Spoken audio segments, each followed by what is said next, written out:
students. Today we are going to discuss about Newton-Raphson method.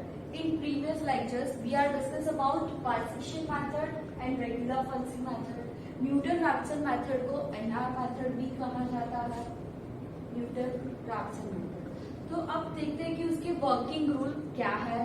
First है given f of x is equal to 0. तो आपको कोई भी function दिया हो f of x is equal to 0. Find initial root x0 such that f of x equivalent to 0. x0 is near to root of f of x. मतलब कि हमें जो f of x का रूट जो find करना है वो near किसके होना चाहिए. x0 is near to root of f of x. Function जो फाइंड कर रहे हैं उसका जो आंसर मिल रहा है वो हमें जीरो के थोड़ा नियरेस्ट मिलना चाहिए. Then third find f of x0 and f dash of x0. मतलब कि पहले f of x0 फाइंड करना है, फंक्शन में x0 की वैल्यू पुट करनी है, देन उसका डिफरेंशिएशन करना है, उसमें वैल्यू पुट करनी है. यहाँ पर डिफरेंशिएशन क्यों करना है? क्योंकि हमारा जो न्यूटन-रैप्सन मेथड का फॉर्मूला है xn+1 is equal to xn minus f of xn divided by f dash of xn. मतलब यहाँ पर हमें डिफरेंशिएशन ऐड करना पड़ेगा जो हमें न्यूटन जो रेगुलर पल्सिंग और बाइसेक्शन मेथड में हमें नहीं करना पड़ता था. Then find f of x1 and f dash of x1 x0 and f dash of x0 find कर लिया. वैसे ही हमें function of x1 and f dash of x1 find करना है एंड रिपीट दिस प्रोसेस. कहाँ तक प्रोसेस फाइंड करनी है हमें? ये प्रोसेस हमें रिपीट करते रहना है जब तक हमें डिजायर्ड एक्यूरेसी नहीं मिल जाती जो क्वेश्चन का हमें स्पेसिफाई किया है वहां तक. तो चलो हम एग्जांपल के थ्रू क्वेश्चन को देखते हैं. Find the positive root of x is equal to cos x using Newton's method correct up to 3 decimal place. पहले तो ये जो फंक्शन है वो ट्रांसेंडेंटल फंक्शन है. जो इक्वेशन दिया है कौन सा इक्वेशन है? ट्रांसेंडेंटल. क्योंकि यहाँ पर इसका ट्रिगोनोमेट्रिक फंक्शन का यूज हो रहा है. अभी यही एग्जांपल यहाँ पर स्पेसिफाई किया है कि न्यूटन-रैप्सन मेथड से सॉल्व करना है. अदरवाइज इसको हम बाइसेक्शन मेथड से भी सॉल्व कर सकते हैं और रेगुलर पल्सिंग मेथड से भी सॉल्व कर सकते हैं. कोई भी इक्वेशन दिया हो वो रूट जो चारों मेथड है चारों मेथड से हम सॉल्व कर सकते हैं. तो यहाँ पर हमें स्पेसिफाई किया है कि हमें न्यूटन्स मेथड अप्लाई करनी है तो हम न्यूटन्स मेथड अप्लाई करते हैं. First f of x function क्या बनेगा यहाँ पर हमारा x माइनस cos x. ये हमारा क्या है? फंक्शन है. अब फंक्शन में हमें पहले क्या फाइंड करते थे? पॉजिटिव और नेगेटिव वैल्यू फाइंड करनी है. यहाँ पर जैसे बाइसेक्शन में किया था, रेगुलर पल्सिंग में किया था. जीरो से शुरू करते हैं. कहाँ से? पॉजिटिव रूट फाइंड करना है मतलब हम जीरो से शुरू करेंगे. तो हम यहाँ पर f of 0 वैल्यू पुट करें तो x की जगह हम 0 पुट करें. 0 माइनस cos 0 की वैल्यू 1. आगे माइनस साइन है तो यहाँ पर आंसर क्या होगा? Equal to -1. वैसे ही 1 पुट करें क्योंकि हमें ये नेगेटिव मिल चुका है तो अब हमें क्या फाइंड करना है? पॉजिटिव वैल्यू फाइंड करनी है. तो हम क्या करेंगे? 1 पुट करके चेक करेंगे कि पॉजिटिव आ रहा है कि नेगेटिव. 1 minus cos 1. इसका आंसर मिल रहा है 0.4597. आपको कैलसी में चेक करते रहना पड़ेगा. अगर मेरे पास आंसर है मैं डायरेक्टली आंसर लिख रही हूँ. यहाँ पर f of 1 पुट किया तो उसका आंसर क्या मिल रहा है हमें? पॉजिटिव मिल रहा है. मतलब कि एक नेगेटिव और एक पॉजिटिव वैल्यू मिल गई. तो यहाँ पर हमें ये स्टॉप कर देना है क्योंकि हमें एक पॉजिटिव वैल्यू चाहिए और एक नेगेटिव जो हमें ऑलरेडी मिल चुकी है. अब यहाँ पर फॉर्मूला में सिर्फ हमें x है मतलब कि n इज इक्वल टू क्या पुट करना है? 1 2 0 से शुरू करना है. 0 1 2 3 अप टू. तो फर्स्ट हम 0 पुट करेंगे तो x1 is equal to x0 minus f of x0 divide by f dash of x0. मतलब कि हमें यहाँ पर सिर्फ x0 की जरूरत है. जब जैसे हम a और b कंसीडर करते थे वहां पर यहाँ पर सिर्फ हमें x0 मतलब कि सिर्फ a की जरूरत है. a या b दोनों में से कोई एक भी कंसीडर सकते हो. यहाँ पर ऐसा जरूरी नहीं कि a नेगेटिव होना चाहिए या b पॉजिटिव होना चाहिए जो रेगुलर पल्सिंग में हम चेक करते थे. यहाँ पर सिर्फ x0 मतलब या तो a कंसीडर करो या तो आप b कंसीडर कर सकते हो. यहाँ पर हमें सिर्फ a की वैल्यू चाहिए तो हम क्या करेंगे? Late x0 is equal to x0 में फाइंड करना है. तो भी यहाँ पर आप ध्यान दो कि x0 कैसे फाइंड होता है न्यूटन-रैप्सन मेथड में. एक पॉजिटिव एक नेगेटिव। तो यहाँ पर जो जीरो के नियरेस्ट वैल्यू हो उसी को हम कंसीडर करेंगे रूट हमारा जो x0 है। तो आप ये देख सकते हो -1 और 0.4597, तो जीरो के नियरेस्ट वैल्यू कौन सी है 0.4597, तो यही जो रूट है हम उसको क्या कंसीडर करेंगे x0। तो यहाँ पर हमारा x0 क्या बनेगा 1, क्योंकि वो जीरो के नियरेस्ट है। आप -1 भी कंसीडर कर सकते हो, पर उसमें क्या होगा कि स्टेप्स हमारे बढ़ जाएंगे। जो x2, x3, x4 फाइंड करते हैं वो अप टू x7 तक भी जा सकता है। अगर हम 1 नियरेस्ट वैल्यू कंसीडर कर सकते, नियरेस्ट वैल्यू कंसीडर करें अगर हम, तो वो x3 या x4 में भी आंसर मिल सकता है। इसीलिए हमें क्या करना है, जो जीरो के नियरेस्ट हो, जो वैल्यू फंक्शन में मिल रही है उसी को हमें x0, वही रूट को हमें x0 कंसीडर करना है। x0 मिल गया। अब फंक्शन है, फंक्शन में x0 हम 1 कंसीडर कर रहे हैं, तो f of x0 is equal to f of 1 is equal to 0.4597। वैसे ही अब हमें क्या फाइंड करना पड़ेगा f dash of x0, क्योंकि फॉर्मूला में हमें f dash की जरूरत है। तो पहले हम फंक्शन जो है f of x is equal to x minus cos x, इसका डिफरेंशिएशन करते हैं। f of x is equal to, तो इसका डिफरेंशिएशन करें तो x का डिफरेंशिएशन क्या होगा 1। f dash का मीनिंग क्या होता है डिफरेंशिएशन करना।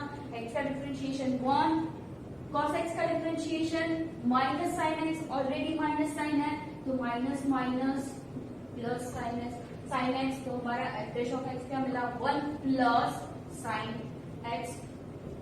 तो f of x0 की वैल्यू है हमारे पास 0.4597।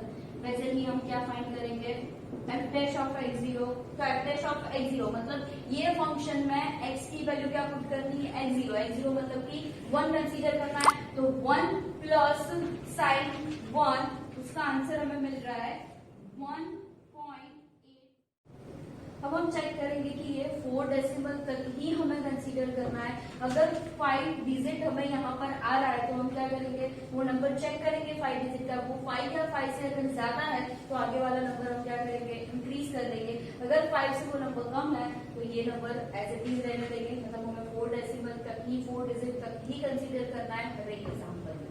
अब f dash of x0 मिल गया। अब फॉर्मूला अप्लाई करते हैं, x1 is equal to x0 minus f of x0 divide by f dash of x0, मतलब कि x0 की वैल्यू क्या है हमारे पास, x0 जो हमने फाइंड किया था x0 1 minus f of x0 0.4597 divide by f dash of x0 1.8415, इसका आंसर है 0.7507।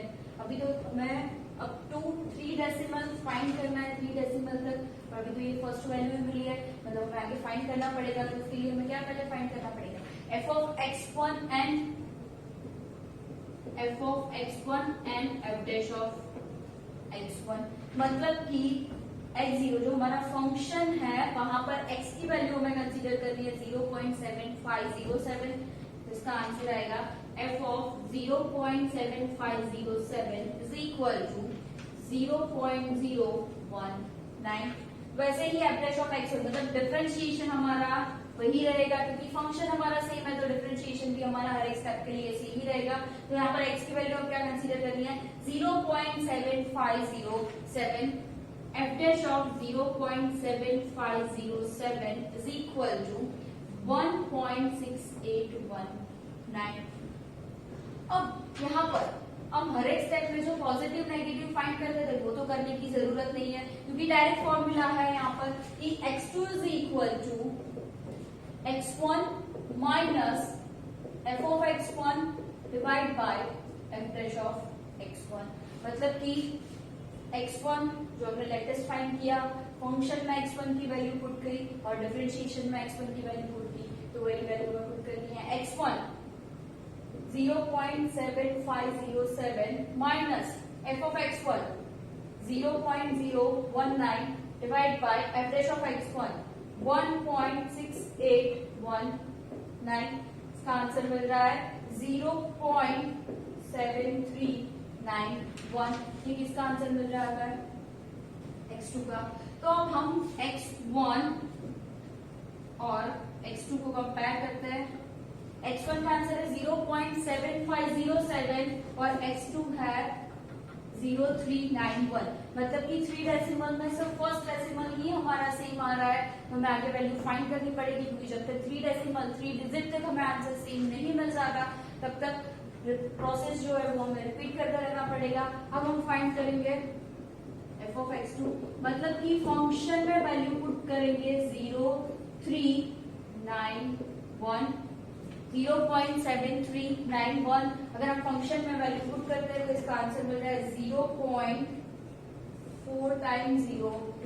यहाँ पर 5 डेसिमल मैंने कंसीडर किया है, क्योंकि 4 डेसिमल तक आंसर सिर्फ 0 ही मिल रहा था। तो मैं आगे एक नंबर जो भी है वो हमें यहाँ पर एज इट इज लिख देना है, क्योंकि 0 अगर हम कंसीडर करेंगे तो हमें आंसर नहीं मिलेगा यहाँ पर। तो जब भी अगर 4 डिजिट जो है वो अगर 0 आ रहे हैं तो 5 नंबर का डिजिट है वो एज इट इज हमें लिख देना है। Then f dash of x2, function में f dash of 0.7391 is equal to 1.6736। f dash of x2 का आंसर मिल रहा है। तब आगे हम क्या फाइंड करेंगे x3 is equal to x2 minus f of x2 divide by f dash of x2। यही फॉर्मूला में 0 की जगह क्या आ जाएगा 2 आ जाएगा। x3 फाइंड कर रहे हैं तो यहाँ पर हर एक स्टेप में नेगेटिव पॉजिटिव फाइंड करने की जरूरत नहीं है, क्योंकि सिर्फ एक x0 एक ही वैल्यू कंसीडर करके हम एग्जांपल सॉल्व कर रहे हैं।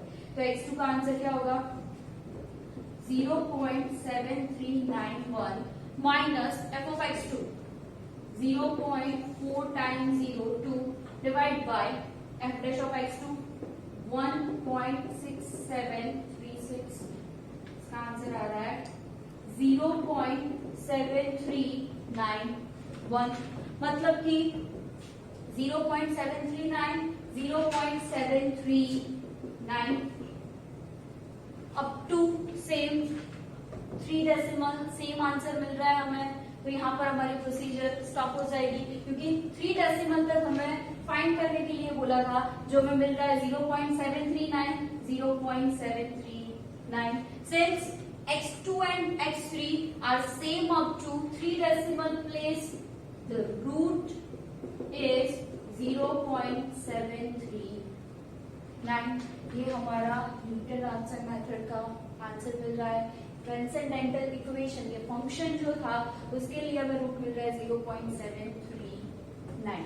दूसरी चीज, ये आप जो 0 और 1 कंसीडर कर रहे हो, जो पॉजिटिव और नेगेटिव, तो हमारा रूट वो चाहे बाइसेक्शन मेथड हो, रेगुलर फॉल्सी हो, न्यूटन राफसन हो या सेकंड मेथड हो, वो 0 और 1 जो पॉजिटिव और नेगेटिव वैल्यू मिल रही है ना, उसी के बीच में हमारा ऑलवेज आंसर मिलेगा। मतलब हमारा रूट ऑलवेज जो रूट के बीच में लाइक कर रहा है उसके बीच में ही हमारी वैल्यूज हमें मिलेगी। तो ये एक चीज भी याद रखनी है, अगर आपको कोई कंफ्यूजन हो रही है तो इससे आप देख सकते हो कि हमारा आंसर ये रूट के बीच में आ रहा है कि नहीं। आई होप आप लोगों को समझ में आया होगा। Thank you so much, have a nice day.